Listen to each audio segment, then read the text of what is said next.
राज्य किसी दूसरे राज्य में अपनी पहचान और उपस्थिति दर्ज कराता है तो वह सिर्फ इमारत नहीं बनता है, वह अपने लोगों के लिए एक ठिकाना, सम्मान और सुरक्षा भी बन जाता है। मुंबई में बनने वाला नया 30 मंजिला बिहार भवन ठीक ऐसा ही एक बड़ा कदम भी माना जा रहा है। नमस्कार, मैं फरीदा गजल और आप देख रहे हैं एक न्यूज 24।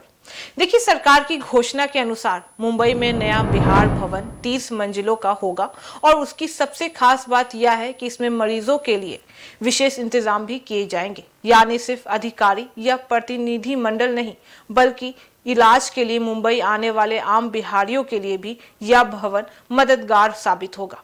यह फैसला इसलिए भी महत्वपूर्ण है क्योंकि हर साल हजारों बिहार के लोग इलाज, पढ़ाई, नौकरी या फिल्मों के क्षेत्र में मुंबई पहुंचते हैं, पर ज्यादातर लोगों के लिए वहां रहने की व्यवस्था चुनौतियों से भरी हुई होती है।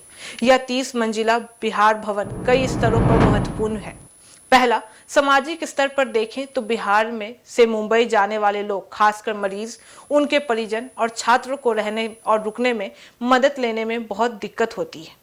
महंगे होटल, हॉस्टल और किराए के कमरे में कई लोगों के बस में नहीं होते हैं और ऐसे में इस भवन में मरीजों के लिए विशेष कमरा, सुविधा, भोजन और मेडिकल सहायता की व्यवस्था उसकी परेशानी को काफी हद तक कम भी करेगी। दूसरा, यह भवन बिहारियों के लिए सम्मान का प्रतीक भी होगा क्योंकि मुंबई में आज भी फिल्म, मीडिया, इंडस्ट्री और बिजनेस में बड़ी संख्या में बिहार के लोग हैं, लेकिन उनके पास अपना भवन नहीं था। अब यह कमी पूरी भी होगी। और तीसरा, राजनीतिक स्तर पर यह कदम बिहार की सरकार के लिए लाभदायक भी है क्योंकि इससे यह संदेश जाता है कि बिहार अपने लोगों का अन्य राज्यों में भी ध्यान रखता है। बिहार से दिल्ली, मुंबई और बेंगलोर जाने वाली जनसंख्या काफी बड़ी है और इस कदम से उनका जुड़ाव राज्य सरकार से बढ़ेगा भी। चौथा, कि यह भवन बिहार की सांस्कृतिक छवि को मजबूत भी करेगा क्योंकि यहाँ बिहार से जुड़ी कला, खान पान, त्योहार और सामाजिक आयोजन भी हो सकेंगे। इससे बिहार की ब्रांडिंग भी बढ़ती है। पांचवा, प्रशासनिक नजर से देखें तो मुंबई में बिहार भवन का इस्तेमाल अधिकारियों, बिजनेस प्रतिनिधि मंडल और फिल्म प्रोडक्शन टीमों के लिए भी होगा क्योंकि मुंबई बॉलीवुड और इंडस्ट्री की राजधानी है। इससे बिहार में फिल्म शूटिंग और निवेश के अवसर भी बढ़ सकते हैं। अब राजनीतिक की बात करें तो यह कदम एनडीए सरकार का यह दिखाता है कि वह बिहार को रीजनल ऑडिडिटी से निकालकर नेशनल नेटवर्क में जोड़ना भी चाहते हैं।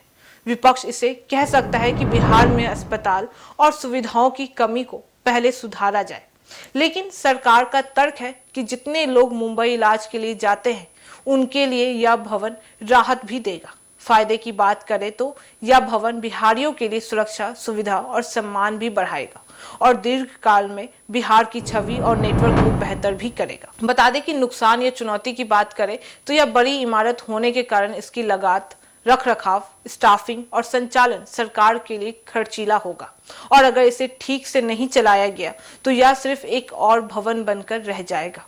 भविष्य की बात करें तो यह कदम ही संकेत देता है कि दिल्ली की तरह अब राज्य के भवन भी बड़े बड़े शहरों में मजबूती से खड़े होंगे क्योंकि आज की राजनीति सिर्फ राज्य के अंदर नहीं, इंटरनेट ब्रांडिंग पर भी चलती है। मुंबई में यह 30 मंजिला बिहार भवन आने वाले समय में हजारों बिहारियों के लिए राहत और गर्व का केंद्र भी बन सकता है। यह दिखाता है कि बिहार अब सिर्फ अपने भीतर नहीं, देश के बड़े शहरों में भी अपनी मौजूदगी दर्ज कराना चाहता है।